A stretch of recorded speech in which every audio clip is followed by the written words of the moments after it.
بسم اللہ الرحمن الرحیم۔ اللہ کے نام سے شروع جو بڑا مہربان نہایت رحم والا ہے۔ حضرت امام علی علیہ السلام کا فرمان عالی شان ہے کہ اے اللہ کے بندے، گناہ کی وجہ سے کسی شخص کو عیب لگانے میں جلدی نہ کر، شاید کہ اللہ تعالیٰ اس کا گناہ معاف فرما دے۔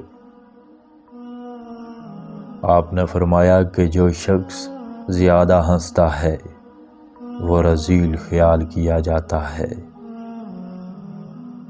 جو شخص تیرے سامنے تیرا عیب بیان کرتا ہے وہ غائبانہ تیری مدد اور حفاظت کرتا ہے، اور جو تیرے سامنے تیری عیب پوشی کرتا ہے وہ غائبانہ تیرے عیب بیان کرتا ہے۔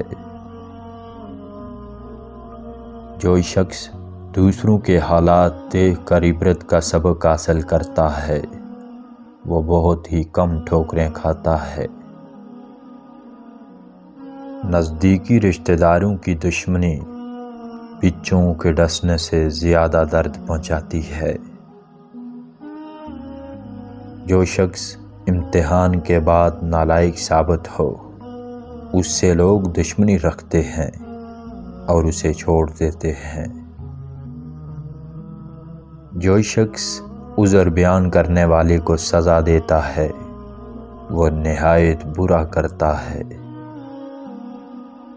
جو شخص گناہ کا عذر پیش کرتا ہے گویا وہ گناہ کرتا ہی نہیں۔ جو شخص سوچ سمجھ کر بات کرتا ہے وہ بہت کم غلطی کرتا ہے۔ جو شخص زیادہ غور و فکر کر کے بات کرتا ہے اس کی رائے صحیح اور درست ہوتی ہے، اور سے عقل کی روشنی بڑھتی ہے اور جسم روح کی قید ہے۔ اگر تو غور و فکر کرے تو ہر دن سے تجھے عبرت حاصل ہو سکتی ہے۔ آپ علیہ السلام نے فرمایا کہ انسان کی حالت دیکھ کر تعجب کر کہ یہ چربی کے ساتھ دیکھتا ہے اور گوشت کے ذریعے بولتا ہے، ہڈی کے ذریعے سنتا ہے اور سوراخ سے سانس لیتا ہے۔ گناہ کرتے وقت یہ سوچ لو کہ اس کی لذت تو تھوڑی دیر کے لیے ہے جو جلد ختم ہو جائے گی، لیکن اس کی سزا ہمیشہ باقی رہے گی۔ جب تو کام کرنے سے پہلے ان کو سوچ لے گا تو ہر ایک کام کا انجام اچھا ہوگا۔ پہلے سوچ پھر اس کے بعد کلام کر تاکہ غلطی سے بچا رہے۔ مکان بنانے سے پہلے پڑوسی کا حال معلوم کر۔ خبردار، جو شخص انجام کار میں غور کیے بغیر کاروبار کرنے لگ جاتا ہے وہ مصائب کو اپنے ہاتھ سے سر پر اٹھاتا ہے۔